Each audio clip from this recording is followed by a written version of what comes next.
Welcome back, Husker fans, to the Go Big Red FTW podcast. I am your host, Steven. Great to see you guys here. We have another weekly recap for you. Before we get too far, if you enjoy Husker content and you want to continue seeing more, make sure to subscribe and leave a like if you would. We can continue growing this channel. With that, I was going to start with the press conferences from last week, but I'm going to jump to the Super Bowl. So we did have 4 former Huskers representing the 2 teams that were playing in DiCaprio Boodle with the Chiefs, Cam Jurgens with the Eagles, Jack Stoll, and Ndamukong Suh. I'm going to come out and say it. I wanted the Eagles to win. I really did. So that holding call at the end, personally for me, it just didn't sit right. At the end of the day, you know, there's missed calls, there's calls that could have gone either way. So what do you guys think? Do you guys think that it should have been a holding call? But I will say that was kind of a deflating moment, and for it to be anti-climatic, you know what I mean. But yeah, so with that, for you Chiefs fans, congrats on your team winning.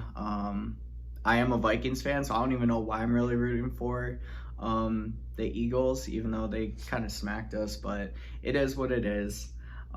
With that, congrats to them. We saw some meaningful snaps from both Jack Stoll and Ndamukong Suh. Jack Stoll, he's not the main tight end target, with Goddard being, you know, the number 1 on that team for tight ends. But he did have some solid action, especially blocking, which you absolutely love to see that. What a catch by him, by the way, by Goddard near the sideline. I really thought they were going to overturn it with how the game was being called, but it is what it is. Also, I was a huge fan of the Rihanna concert. Congrats to her for having another baby on the way.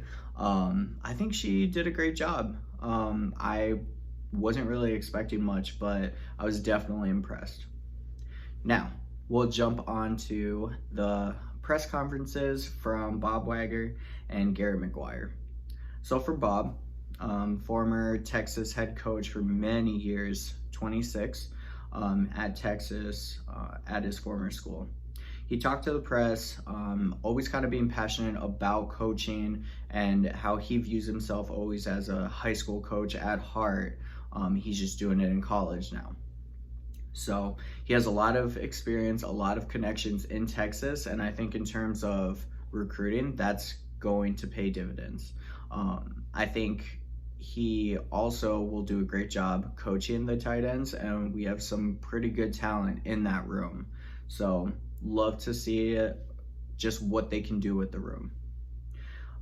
He also talked about Garrett, with him being young and no one needs to look after him. He's very prepared, so we'll look forward to that.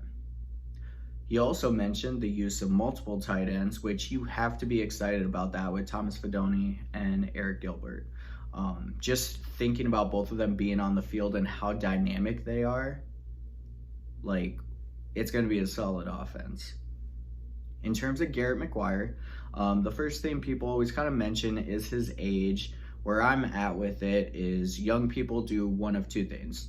They either believe that they know everything and they are well ahead of their time and they're almost kind of arrogant with it, or they seek advice of the people around them, and they do a great job of that.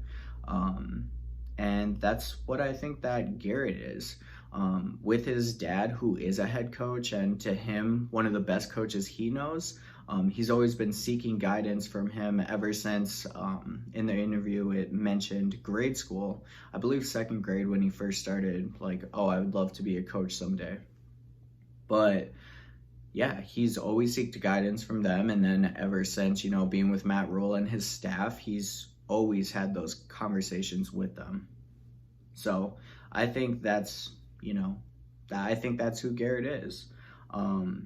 You know, I think when he's talking to the press, you could definitely see that age with him.